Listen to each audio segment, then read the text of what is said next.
आज की डेट में पूरी दुनिया में भारत को वीटो पावर्स मिलने पे बहस छिड़ी हुई है और भारत को वीटो पावर्स मिले या ना मिले इसको लेके विश्व के सभी देश दो गुटों में बंट चुके हैं। यूएस द्वारा कंट्रोल्ड यूनाइटेड नेशंस के परमानेंट सदस्यों के बीच भी इसी को लेकर गहमागहमी है कि क्या भारत को वीटो पावर्स देना सही है या नहीं। इनफैक्ट ऊपर से भारत को दोस्त बताने वाला अमेरिका तक भारत को परमानेंट सीट देने को लेकर संदेह में है और भारत कहीं ना कहीं इस बात को भांप चुका है कि वीटो पावर्स रखने वाले देश भारत के लिए ऐन मौके पे परेशानी खड़ी कर सकते हैं। यही वजह है कि भारत ने प्लान बी के तहत चीन और रूस के साथ मिलकर दुनिया के एक और बड़े ग्रुप को जन्म देना शुरू कर दिया है और प्लान ये है कि यूएन जैसे ताकतवर संगठन के कंपटीशन में काफी पावरफुल संगठन तैयार कर दिया जाए। इनफैक्ट ऑलरेडी एशिया की कुछ बड़ी इकोनॉमीज जिनके पास मिलिट्री की बड़ी ताकत मौजूद है, ये देश भी यूनाइटेड नेशंस की बजाय रूस, चाइना और भारत द्वारा कंट्रोल्ड ब्रिक्स में शामिल होने की इच्छा जता रहे हैं। इसको आप ऐसे समझिए कि नाटो देशों के संगठन को दुनिया में केवल एक ग्रुप ही आज की ताकत में टक्कर दे सकता है और ये ग्रुप है ब्रिक्स। ये ग्रुप इतना एक्टिव है कि नाटो देशों ने जिन डेवलपिंग देशों पे कई सालों से प्रेशर बना के रखा हुआ है, ब्रिक्स आज उन देशों के साथ खड़ा हुआ है। नाटो संगठन में शामिल कुछ ऐसे भी देश हैं जो नाटो की पॉलिसी से अग्री नहीं करते और यही वजह है कि नाटो को छोड़ के भारत की लीडरशिप में अब ब्रिक्स ज्वाइन करना चाहते हैं। अगर आपने गौर किया हो तो आजकल रशिया, भारत और चाइना को एक साथ करके कई सारी अपडेट सामने आ रही हैं और इसका रीजन ये है कि ये तीन देश ब्रिक्स के मेजर सदस्य हैं और इस ग्रुप में अब टर्की भी आना चाहता है और इसका प्रस्ताव ऑलरेडी टर्की सामने रख चुका है। ब्रिक्स, नाटो और वीटो पावर क्या है और क्यों टर्की नाटो को छोड़ के ब्रिक्स के ग्रुप में आना चाहता है, आज इसके बारे में हम आपसे विस्तार में बात करेंगे। लेकिन आगे बढ़ने से पहले इस वीडियो को लाइक करके चैनल को सब्सक्राइब कर दीजिए। ये आपके लिए केवल 1 सेकंड का काम है, लेकिन इससे हमारी काफी बड़ी मदद होती है और हमें हौसला मिलता है। दरअसल कई सालों से भारत वीटो पावर्स के लिए कोशिश कर रहा है और इसके लिए भारत यूएन ग्रुप के परमानेंट मेंबर्स के साथ पिछले कई सालों से डिस्कशन में शामिल है। भारत वीटो पावर्स इसलिए चाहता है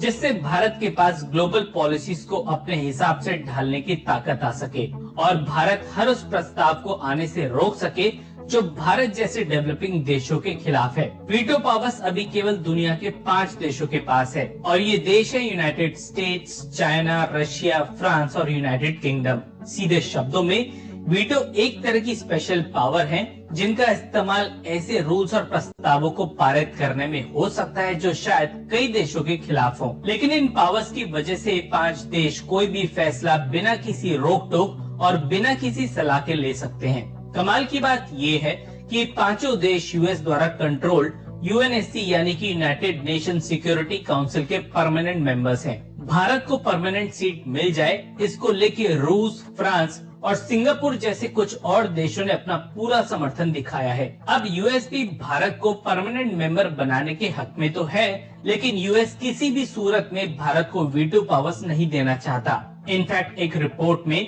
सिंगापुर ने ये तक कह दिया था कि भारत को परमानेंट सीट मिल सके इसलिए यूके को अपनी सीट छोड़ देनी चाहिए। ऐसा इसलिए क्योंकि अकेला भारत ही ऐसा देश है जो एशियन रीजन और एशियन देशों को अच्छे से रिप्रेजेंट कर सकता है। इसके अलावा भारत आज की डेट में एशियन रीजन में सबसे तेजी से बढ़ती हुई इकोनॉमी है और इस रीजन को एक ऐसे लीडर की जरूरत है जो एशियन देशों के हक में पॉलिसीज बना सके। कई सालों की कोशिश के बाद अब तक भारत को वीटो पावर्स नहीं मिल सकी, लेकिन भारत अब धीरे धीरे एक ऐसा कदम बढ़ाना शुरू कर चुका है जिससे शायद अमेरिका को भारत को वीटो पावर्स ना देने का अफसोस हो और भारत कोई नया कदम ना उठा सके। इसलिए यूएस भारत को परमानेंट सीट और नाटो में एंट्री देने को जल्दी सहमति दे सकता है। असल में हो ये रहा है कि इसकी पूरी संभावना बन चुकी है कि आगे चल के यूएन और नाटो से ज्यादा ब्रिक्स को एक ज्यादा पावरफुल ग्रुप की तरह देखा जाएगा। ब्रिक्स वही ग्रुप है जिसकी लीडरशिप भारत, चीन और रूस के पास है। आपको बता दें कि ब्रिक्स में फिलहाल 9 देश शामिल है और इन देशों में भारत, रूस और चीन के अलावा Brazil, south Africa, Iran, Egypt, Ethiopia और यूएई जैसे देश शामिल हैं। जानकारों का ऐसा मानना है कि विकासशील देशों का ये समूह आगे चल के यूएस और यूरोप जैसे विकसित देशों को टक्कर देगा और ब्रिक्स के ये देश आज के पावरफुल देशों की चिंता बनेंगे। लेकिन रशिया के प्रेसिडेंट व्लादिमीर पुतिन का एक अलग ही प्लान है। आपको बता दें कि रूस, भारत और चीन एक और काफी बड़े ग्रुप का हिस्सा है और इस ग्रुप का नाम है एससीओ यानी कि शंघाई कोऑपरेशन। और इस ग्रुप में कुछ और भी सेंट्रल एशियन देश हैं जो ब्रिक्स का हिस्सा नहीं है। कमाल की बात यह है कि एससीओ में पाकिस्तान भी आता है। वही पाकिस्तान जो ब्रिक्स का हिस्सा बनने के लिए कई सालों से जी तोड़ कोशिशें कर रहा है। कुल मिला के भारत, रशिया और चाइना अलग अलग देशों को अलग अलग संगठनों के जरिए जोड़ने की कोशिशों में है, जिससे यूएन और नेटो की वर्ल्ड डोमिनेंस को पूरी तरीके से खत्म किया जा सके। यूक्रेन के साथ युद्ध और अपने ऊपर लगे प्रतिबंधों की वजह से रूस काफी हद तक अपनी बड़ी पावर्स खो चुका है और यही वजह है कि रूस को फिर दोबारा स्टेबल होने के लिए भारत जैसे ताकतवर देश की जरूरत है और साथ ही साथ रूस को चीन की मैन्युफैक्चरिंग ताकत की भी जरूरत पड़ने वाली है। यही वजह है कि रूस किसी भी हालत में भारत और चीन के बीच सभी मतभेद खत्म करना चाहता है। ऐसा इसलिए क्योंकि रूस तभी वेस्टर्न देशों को टक्कर दे सकता है जब भारत और चीन एक साथ मिलकर रहें। और इसी वजह से जैसे ही हाल में रूस, चीन और भारत के बीच मीटिंग हुई, वैसे ही फॉरेन मिनिस्टर एस जयशंकर जी की तरफ से बड़ा बयान सामने आया कि भारत और चीन के बीच सीमा विवाद और मिलिट्री डिसएंगेजमेंट 75% तक सॉल्व की जा चुकी है और चीन की सेना लद्दाख की जमीन से पीछे हटने को तैयार हो गई है।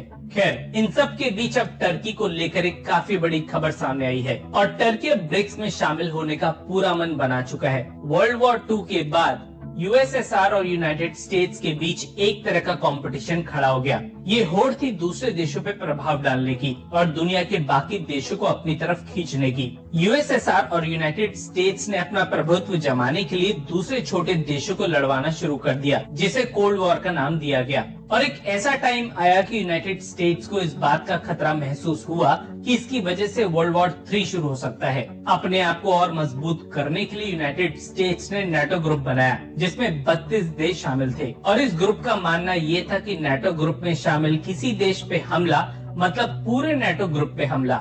मतलब ये डिसाइड हुआ कि नेटो ग्रुप में शामिल अगर किसी एक देश पे भी हमला हुआ तो बाकी के 31 देश भी उस देश के लिए लड़ेंगे। जैसे ही नेटो ग्रुप बना, वैसे ही यूएसएसआर ने जवाब में 8 देशों का वर्सो ग्रुप बनाया। 1991 में आते आते यूएसएसआर ग्रुप टूट गया और यूएसएसआर के टूटने से 15 नए देश बने। इसमें रूस सबसे बड़ा और ताकतवर देश बना। रूस ने अमेरिका की आइडियोलॉजी पे काम करना शुरू किया और दुनिया के अलग अलग देशों को एक साथ जोड़ने लगा। इसी की वजह से आज ब्रिक्स और एससीओ जैसे संगठनों की नींव रखी गई है।